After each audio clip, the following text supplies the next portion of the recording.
Whenever someone disappears in the woods, many believe that it's nothing unusual and assume they simply got lost or ran away. Common explanations like these are said by many to show that there's nothing strange about a person's disappearance, especially in wooded areas. But after watching this video, you will see that there is in fact something very strange about these cases, specifically cases of missing people in and around national parks. And it's the elements of these cases that make them bizarre, such as people vanishing without a trace and never being found. And if they are found dead, usually with no explanation to their cause of death. This is pointed out by retired law enforcer David Paulides, who has done extensive research on people who've disappeared in national parks and forests, and he claims to have discovered something quite eerie about these cases. Each one is very similar to other cases of national park disappearances. Simply put, Paulides claims to have found a correlation within these incidents. This is not to say that all cases are similar because all cases happened at a national park, no, but rather similar because each one shares elements that occur many times in other reports. And what's odd is the fact that some cases defy logic or explanations. Now, whether you see a correlation or not, everyone surely agrees that the cases are strange on their own.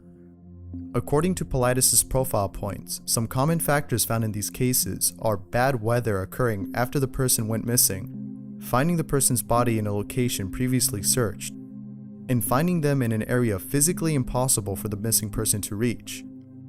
To explain how the body was found at such location, a skeptic might say that a mountain lion dragged the person, but Paulides is very careful when choosing missing persons cases, putting aside reports of animal attacks or incidents of foul play, and filtering out cases where the person had suicidal tendencies.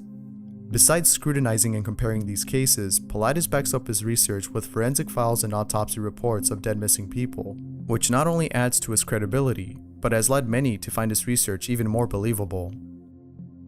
However, many say it is not the facts he presents that makes his research both convincing and quite frightening, but the fact that most elements in these cases occur over and over in other cases. And many believe that it can't be a coincidence, which is demonstrated by Paulides' cluster map. This map currently holds 59 clusters of national park disappearances across the US, and each cluster holds cases that are similar to each other. Surprisingly, there are no cases near the center of the US. Many have proposed theories for these unexplained disappearances. One theory states that extraterrestrials are abducting people in wooded areas, while another theory called the Woodward effect states that people standing in certain locations can travel through benign wormholes in between dimensions due to very strong electromagnetic fields. Although Paulides hears about these theories, he does not say which is correct, nor does he say if a theory does exist. Paulides states that he has never given a theory, he has given a series of facts. In other words, he has presented details and is letting us propose our own explanations. Plus, he knows that accepting a theory over others can damage his credibility since someone might find a flaw in his explanation. But even without an explanation, the facts alone seem to fit anyone's theory, including the creepy ones. But even more creepy is the connection he made between national park disappearances and water-related cases in urban areas. In fact, in his book based on urban cases, Paulides touches on Elisa Lam's mysterious death. However, many argue that the author Stephen Young mentioned this case before he did. Now, if you haven't heard about the death of Elisa Lam, I recommend watching videos about her mysterious case. There are countless videos that discuss at length about her strange death and autopsy report, just like Paulides does in his research. But it isn't Elisa Lam's case that he solely mentions, nor is it the most chilling case in his research. For example, his research on Henry McCabe's death not only shows elements commonly found in other cases, but reminds us of McCabe's disturbing voicemail he sent moments before his death. Here's a clip of the chilling audio from ABC News.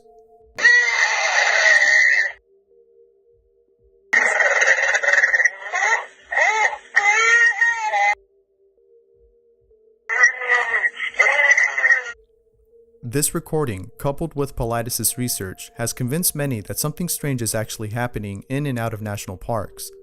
Of course, Paulides is not trying to prove that something predatory lurks in the shadows. He's just, as he states many times, laying out the facts from certain cases and showing a pattern within them. Consider the following 3 cases mentioned in Paulides' research. Try pointing out any similarities between them, besides all 3 being bizarre. Starting off with an incident from an urban setting, Jelani Brenson, an athletic soccer player and highly religious college student, went to a house party on April 17, 2009 in Anoka, Minnesota, the city he lived in. During the party, he receives a phone call which appeared to upset him. He then walks out the front door of the house to leave the party for a bit. Moments later, Jelani's friends, who were also at the party, realize Jelani has been outside for a long time. Soon after realizing his long absence, they walk outside and begin to search for him. After failing to find Jelani, they report him missing. Then, on Saturday, April 25, 2009, an employee of Greenhaven Golf Course in Anoka saw a floating body in the golf course pond. It was Jelani Brenson, floating in approximately 2 to 3 feet of water. Now here's where it gets weird. His autopsy report states unknown cause of death and no foul play. Besides finding his body without shoes, his socks were clean, which led investigators to believe someone placed him there.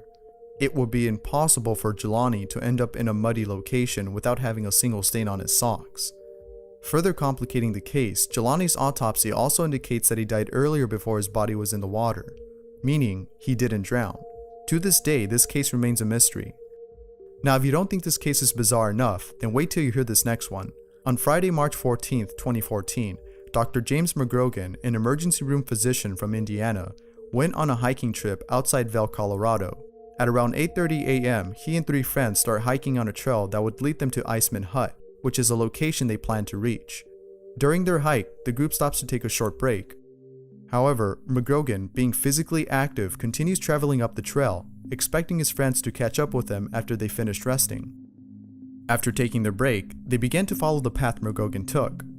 Moments later, after realizing McGrogan was nowhere in sight, the group calls the Eagle Valley Sheriff's Department to file a missing person report. Soon after reporting McGrogan missing, a search and rescue operation was underway. Then, on Tuesday, March 18th, severe winter weather struck the area, causing all search efforts to come to a halt, thus permanently ending the search for McGrogan. Then, 20 days later, 3 hikers spotted a body at the bottom of an ice chute near the Booth Falls trailhead. It was McGrogan's body. Now here's what's boggling about this case. His body was found 4.5 air miles from where he was last seen. Even more odd is the fact that no tracks were left by McGrogan as he traveled over 4 air miles to Booth Falls. After recovering his body, coroners noticed he was missing his long hiking boots and saw that his cell phone still had power and phone service at the location he was found at. This caused investigators to ask why he didn't call for help if he could do so. McGrogan's case remains shrouded in mystery, and this next case is probably the most mysterious I've come across. In 1974, Charles McCullough, a young photographer from Virginia, embarked on a road trip around the country. During his trip, McCullough stops at a friend's house in Eugene, Oregon. While staying over, McCullough decides to take a trip to Crater Lake, hoping to take some great photos of the area. Little did he know that this would be the last time anyone would see him alive. Soon after his absence, McCullough was reported missing. Immediately after hearing about his son's disappearance, McCullough's father traveled to Crater Lake and searched day and night for his son. After searching and finding no traces of Charles, McCullough's dad stopped searching. Then, 2 years later, 2 hikers stumbled across a torn backpack that contained a Volkswagen key. It was the key to McCullough's car back in Virginia. Soon after discovering this, park rangers were sent to search the area. Moments later, they found McCullough's body. This next part gets weird. Right away, the rangers noticed something very odd about McCullough's corpse. Only the bones of his toes and pieces of his shin bones can be seen, but the rest of his body was missing. Further adding to the weirdness of this incident, on the day he disappeared, there was 7.5 feet of snow on the ground, and McCullough somehow managed to travel 12 miles through this mountain of snow to where his body was recovered. Even more strange is the fact that he didn't have his boots on, nor some of his clothes, like in the previous 2 cases. Granted, it's a known fact that some people strip their clothes off when exposed to extremely cold weather, which may explain why McCullough was found without some of his clothes, but what's still odd is that McCullough's boots were never found. And in the previous case, McGrogan's boots were also never found. Except for Jelani Brenson, his shoes were found, but not on his feet. Indeed, in all 3 cases, all bodies were found in locations physically impossible for the person to reach. In Jelani's case, how was he able to walk across mud and still have clean socks? In both Dr. McGrogan's and McCullough's case, how did both travel such lengthy and treacherous distances, especially without any shoes? Now, the bad weather that occurred in McGrogan's case is just one of many elements found in Pilatus' cases, even though it didn't happen in McCullough's nor in Jelani's case. Doubtless, Paulides presents such cases to show their resemblance. If you're not convinced that all three incidents are connected or share a pattern in any way, then you're not alone. Although everyone can agree that the cases alone have strange aspects, some disagree that a connection or pattern is evident between these incidents. Indeed, Paulides' research on these mysterious disappearances are based on facts. However, some claim that he's cherry-picking cases, which is a logical fallacy that occurs in researches. This is demonstrated by the fact that some of Paulides' profile points can be easily explained. For example, the bad weather that occurs in most of these cases is nothing unusual. Bad weather usually occurs at high altitudes, which is where most of these cases take place. This, among other explanations, may prove that Paulides searches for cases that fit his paradigm while giving less attention to cases or possible explanations that contradict his criteria, or better known as profile points. Simply put, the cases in isolation are bizarre, but claiming that a correlation or pattern exists between these cases is hotly debated.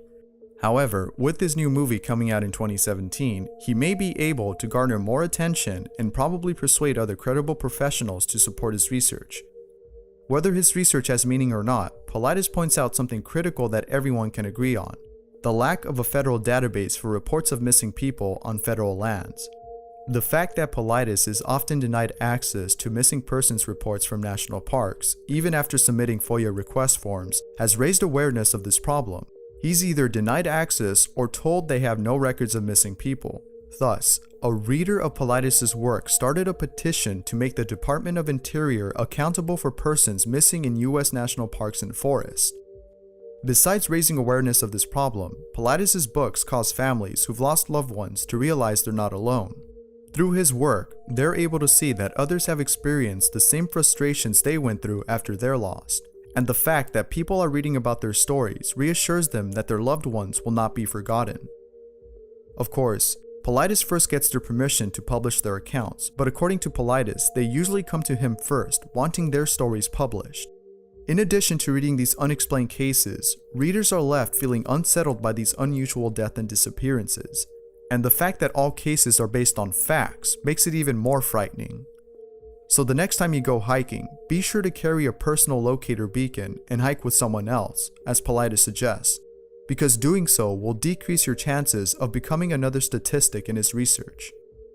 No one knows what's out there, and as more unexplained disappearances occur, our understanding of the world becomes even more shrouded in mystery. Thanks for watching, and I hope you found this video entertaining and informative. There's much more to be said about Missing 411, and I've only mentioned it briefly in this video. If you're interested in learning more about this research, I recommend visiting canammissing.com. I provided a link below. That said, I'm Bizarre Bub, and I'll see you in the next bizarre video.